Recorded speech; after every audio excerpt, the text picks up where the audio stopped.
அன்னையின் சூழ்ச்சியால் சின்ன பின்னமான குடும்பம் சிறுகதை. கட்டிலில் படுத்தபடி வார பத்திரிகையில் மூழ்கியிருந்த சாமி தலையை தூக்கி கடிகாரத்தை பார்த்தான். மணி 10:30. இன்னுமா இவளுக்கு வேலை முடியலை என மனைவியை மனசுக்குள் கரித்து கொட்டிவிட்டு மீண்டும் வார பத்திரிகைக்குள் நுழைந்தான். தன் கணவன் தனக்காக படுக்கை அறையில் காத்து கொண்டிருப்பான் என்பதற்காக அவசரமாய் பாத்திரங்களை கழுவி வைத்துவிட்டு மறுநாள் காலை சமையலுக்கு வேண்டிய ஏற்பாடுகளையும் செய்து வைத்துவிட்டு கையில் பால் டம்ளருடன் பெட்ரூமுக்குள் புகுந்தாள் வசந்தா. ஏன் வசந்தா இவ்வளவு நேரம்? எரிச்சலுடன் கேட்டான் சாமி. பின்னே வேலையெல்லாம் முடிச்சுட்டு தானே வரணும், சலிப்போடு சொன்னாள். ஆமாம். பதிலுக்கு மட்டும் குறைச்சல் இல்லை. அது சரி, தம்பி விசு வந்துட்டானா? வந்தாச்சு, சாப்பிட்டாச்சு. வழக்கம் போல் பாயையும் தலகணியும் எடுத்துக்கிட்டு மொட்டை மாடிக்கு போயாச்சு என்றாள் வசந்தா. ஆமாம், உன்கிட்ட ஒன்று கேட்கணும்னு நினச்சிட்டு இருந்தேன். நேத்திக்கு தரகர் வந்து பொண்ணை பற்றி சொன்னப்போ நீ சரியாகவே பிடிகொடுத்து பேசலையாமே. பாவம், அந்த தரகர் என்கிட்ட வந்து சொல்லி ரொம்ப வருத்தப்பட்டார். ஏன் வசந்தா, ஏன் எப்படி நடந்துக்கிட்ட என சட்டென்று சீரியஸ் ஆனான் சாமி. உண்மையான காரணத்தை நான் சொல்கிறேன். ஆனால் நீங்கள் என்னை தப்பாக நினச்சிடக்கூடாது என பீடிகை போட்டாள் வசந்தா. அட சொல்லு வசந்தா, என்னை பொறுத்தவரை நீ சொல்கிறது என்னைக்குமே சரியாகத்தான் இருக்கும் என்றான் சாமி. கணவனின் அந்த சான்றுரையை கேட்டதும் குளிர்ந்து போன வசந்தா மெதுவாக அவனை உரசியபடி கட்டிலில் அமர்ந்தாள். அந்த உரசலில் சூடாகி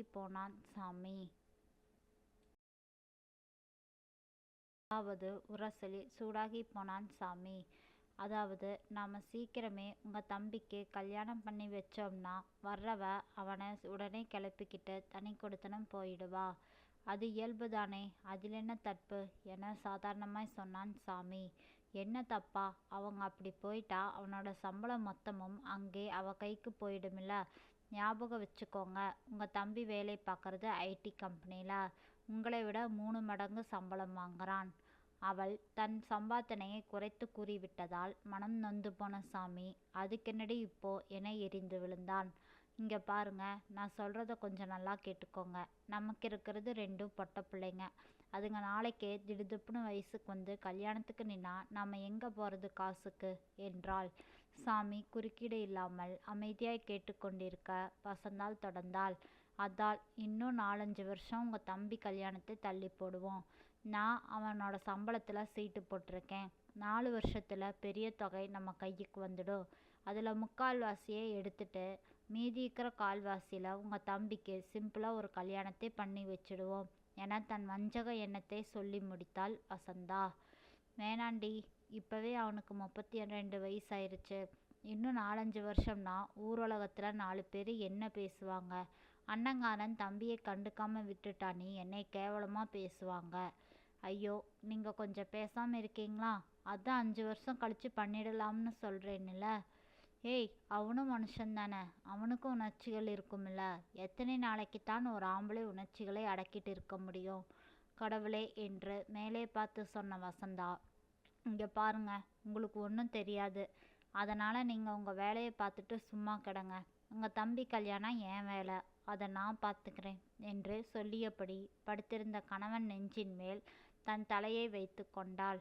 அவளின் அந்த நெருக்கம் தந்த கிறக்கத்தில் தன் தம்பியையும் அவன் எதிர்காலத்தையும் மறந்தே போனான் சாமி.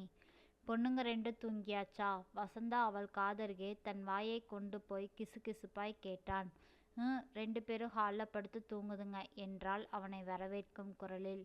அண்ணி, அண்ணி என்று அழைத்தவாறே வீட்டிற்குள் நுழைந்த விசு எதிரில் வந்து அண்ணியிடம் கவரை வாங்கி கொண்ட வசந்தா. தம்பி, வீட்டில் செலவு வர வர ரொம்ப அதிகமாயிட்டே போகுது தம்பி. உங்கள் 2 பேரோட சம்பளமும் முழுக்க செலவாயிடுது தம்பி. ஒரு 5-10 சேமிக்கலாம்னு நினச்சா முடியவே மாட்டேங்குது தம்பி என்றாள் போலி வருத்தத்துடன். சேமிப்பை பற்றியெல்லாம் பிற்பாடு யோசிக்கலாம். நீங்கள் தாராளமாக இருப்பதை செலவு பண்ணுங்க அண்ணி என சாதாரணமாய் சொல்லிவிட்டு தன் அறைக்குள் புகுந்து கொண்டான் விசு. 1 மாதத்துக்கு பின் ஆனாலும் இது ரொம்ப அநியாயம் வசந்தா. தம்பியே அந்த பொண்ணை பிடிக்குதுன்னு சொன்ன பிறகும் நீ ஏன் அந்த பெண்ணை வேண்டான்னு சொல்கிற? லேசான கோபத்தோடு கேட்டான் சாமி. எனக்கு அந்த பெண்ணை பிடிக்கல, அவ்வளவுதான். சற்றும் தயங்காமல் சொல்லிவிட்டு அங்கிருந்து நகரப்பட்டவளின் தோளை பற்றி திரும்பினான் சாமி. இல்லை வசந்தா, இனிமேலும் நான் பொறுக்க மாட்டேன். இந்த கல்யாணத்தை நான் உடனே நடத்தப் போறேன், நடத்தி காட்டப் போறேன் என சவால் விடுவது போல சொன்னான். இதுநாள் வரையில் தன் பேச்சுக்கு எதிர்ப்பு தெரிவிக்காத கணவன் இன்று சவால் விடும் அளவுக்கு மாறிவிட்டதைக் கண்டு உள்ளுக்குள் அச்சமுற்ற வசந்தா தனது இறுதி அஸ்திரத்தை எடுத்து வீசினாள். அதிர்ந்து போனான் சாமி. ஏண்டி இப்படியெல்லாம் பேசுற? இப்போ நான் என்ன சொல்லிட்டேன்? உனக்கு அந்த பொண்ணை பிடிக்கலைன்னா வேண்டாம், விட்டுடலாம். வேற பொண்ணை பார்த்துட்டா போச்சு. தன் கோபத்தை மொத்தமாய் தூக்கி எறிந்துவிட்டு தடாலென்று சரண்டரானான். இங்கே பாருங்க, அன்னைக்கு சொன்னது தான் இன்னைக்கு சொல்கிறேன். உங்கள் தம்பி சம்பளம் மொத்தத்தையே அப்படியே பேங்க்கில் போட்டுட்ருக்கேன். நம்ம பொண்ணுங்க கல்யாணத்துக்கு தான். நல்ல தொகை சேர்ப்பதற்கு எப்படியும் 3-4 வருஷம் ஆகும். அதுக்கப்புறம் பார்க்கலாம் என மிகவும் எளிதாய் சொன்னாள் வசந்தா. அடிப்பாவி, 3 வருஷங்கிறது ரொம்ப தூரண்டி. அவள் பதிலேதும் பேசாமல் மெதுவாக சென்றாள். அவர்களுக்கிடையே நடைபெற்ற அந்த உரையாடலை ஏதோ எடுப்பதற்காக அந்த அறைக்கு வந்த விசு கவனித்தான். கடவுளே, அண்ணியா இப்படி என்று அதிர்ச்சி கொண்டான். கேவலம் இந்த பணத்துக்காகத்தான் அவங்களோட குறியா? அவங்க என் மேலே காட்டுற பாசமும் பரிவும் பணத்துக்காகத்தானா என்று துக்கத்தில் இருந்தான். இந்த உலகத்தில் எல்லாருமே சுயநலவாதிகள் தானா? தன் உடலின் மொத்த சக்தியும் வெளியேறியது போல் தளர்ந்து போனான். தான் அங்கே வந்த சுவடே தெரியாமல் திரும்பினான். அண்ணி மட்டும்தான் இப்படியா, இல்லை அண்ணனும் இப்படித்தானா என்று நினைத்து கொண்டான். மறுநாள் அலுவலகத்துக்கு சென்றான். அப்பொழுது ரிங் அடித்தது. ஹலோ, விசு சாரா? ஆமாம் சார். உங்கள் அண்ணனுக்கு ஃபேக்ட்ரியில் வேலை செஞ்சிட்ருக்கும்போது திடீர்னு நெஞ்சு வலி வந்துருச்சு. பக்கத்தில் இருக்கிற ஆஸ்பத்திரியில் சேர்த்திருக்கோம் என்று ஒரு புத்திசாலி ஃபோன் பண்ணான். பதட்டத்துடன் சென்று கண்டது அவனின் அண்ணனின் உயிரற்ற உடலைத்தான்.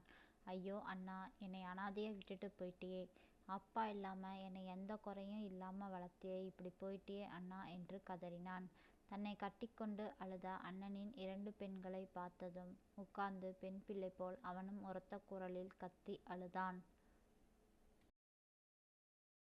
சுதாரித்து கொண்டு எதிர்காலத்தை சந்திக்கும் மனதிடத்தை ஏற்படுத்தி கொண்டு எழுந்தான். அண்ணனின் இறுதி சடங்குகளை எந்திர கதியில் செய்து முடித்தான். 6 மாதங்கள் கடந்தும் கூட அந்த பெரிய இழப்பின் அதிர்வுகள் அந்த குடும்பத்திலிருந்து இன்னும் போகாமலே இருந்தனர். மொட்டை மாடியில் தன் நண்பனுடன் பேசி கொண்டிருந்த விசு அண்ணி காஃபி ட்ரேயுடன் வருவதை பார்த்ததும் பேச்சை நிறுத்தி கொண்டான். காஃபியை கொடுத்துவிட்டு அண்ணி தயங்கி தயங்கி நிற்க, என்ன அண்ணி, என்கிட்ட ஏதாவது சொல்லணுமா என்று கேட்டான். ஆமாம் தம்பி, நாளைக்கு சாயந்தரம் ஆஃபீஸ்லேருந்து கொஞ்சம் சீக்கிரமே வந்தீங்கன்னா தரகர் கூட போய் அந்த பெண்ணை பார்த்துட்டு வந்துடலாம், வசந்தா சன்ன குரலில் சொல்ல. நாளைக்கெல்லாம் முடியாதுங்க அண்ணி, ஆஃபீஸில் வேலை போயிட்டுருக்கு, நகர முடியாத சூழ்நிலை என்றான் விசு. அவள் சங்கடமாய் தலையை தூக்கி அவனை பார்க்க, இன்னொரு நாளைக்கு போகலாம் அண்ணி, நானே சொல்கிறேன் என்று கராராய் சொல்ல அமைதியாய் மொட்டை மாடி படிக்கட்டுகளில் இறங்கினாள் வசந்தா. ஆஃபீஸில் ஆடிட் நடக்குதுன்னு ஏண்டா விசு போய் சொன்ன நண்பன் கேட்க, அந்த பொண்ணு பார்க்குற நிகழ்ச்சி அவாய்ட் பண்ணத்தான். அவங்க கடமையை செய்ய விடாமல் ஏண்டா அழிச்சாட்டியம் பண்ணுற? ஒழுங்கு மரியாதையாக போய் நாளைக்கு அவங்கள பார்த்துட்டு வா என்றான். மெலிதாய் சிரித்த விசு, டேய், நான் என் மனசுக்குள்ளார தீர்மானமாக ஒரு முடிவு பண்ணி வச்சிருக்கேன். அதாவது வாழ்க்கையில் கல்யாணமே பண்ணிக்க போகிறது இல்லைங்கிற முடிவு என்றான். படிக்கட்டுகளில் இறங்கி கொண்டிருந்த வசந்தாவின் காதுகளில் அது விழ நின்று கூர்ந்து கவனித்தாள். நான் கல்யாணம் பண்ணிக்கிட்டு போயிட்டா என் அண்ணனோட 2 பிள்ளைகளுக்கு யாருடா ஆதரவு? அதுகளுக்கு என்னை விட்டா யாரா இருக்காங்க? நாளைக்கு அதுக பெருசாகி வயசுக்கு வந்து கல்யாணத்துக்கு நின்னா முன்னாடி நின்று செய்கிறதுக்கு யாருடா இருக்காங்க? என்னோட அண்ணி பாவண்டா, படிக்காதவங்க, உலகம் புரியாதவங்க. அவங்களால வெளியே போய் காசு பணமெல்லாம் சம்பாதிக்க முடியாது. ஆக என்னோட வருமானம் தான் இனி இந்த குடும்பத்துக்கான ஒரே வருமானம். அண்ணி சொல்கிறாங்க என்பதற்காக நானும் கல்யாணம் பண்ணிக்கிட்டா வரப்போகிறவ என்னோட முழு சம்பளத்தையும் வாங்கிக்குவா என்று உருக்கமாக சொன்னான் விசு. நெஞ்சை பிடித்து கொண்டாள் வசந்தா. சரிடா, அதுக்காக நீ ஏன்டா கல்யாணம் பண்ணிக்காம உன்னோட வாழ்க்கையை கெடுத்துக்கிற என நண்பன் கேட்டான். அண்ணன் பொண்ணுங்க ரெண்டையோ வளர்த்து கல்யாணம் பண்ணி கொடுத்து அதுகளுக்கு நல்ல வாழ்க்கையை அமைச்சு கொடுக்கறது தான் இனிமே என்னோட வாழ்க்கையின் குறிக்கோள் என ஆணித்தரமாய் சொன்னான் விசு. டேய், இதெல்லாம் பேச்சுக்கு நல்லா இருக்கும்டா, ஆனா நடைமுறைக்கு சாத்தியப்படாதுடா கண்ணா. தவிர்க்க முடியாமல் சில இழப்புகள், வெளிப்படுத்த முடியாமல் சில உண்மைகள், நம்ப முடியாமல் சில துன்பங்கள், அனுபவிக்க முடியாமல் சில சந்தோஷங்கள், இத்தனையும் சேர்ந்தது தான் வாழ்க்கை.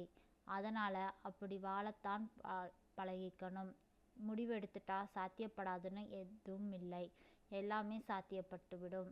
அத்தனையும் கேட்டுக்கொண்டிருந்த வசந்தா பொங்கி வந்த அழுகையை அடக்கி கொண்டு வேகமாய் படியிறங்கி பூஜை அறைக்கு சென்று அதன் முன் அழுகையை வடித்தாள். அங்கிருந்த சாமி படங்கள் அனைத்திலும் விசுவின் முகம் தெரிந்தது.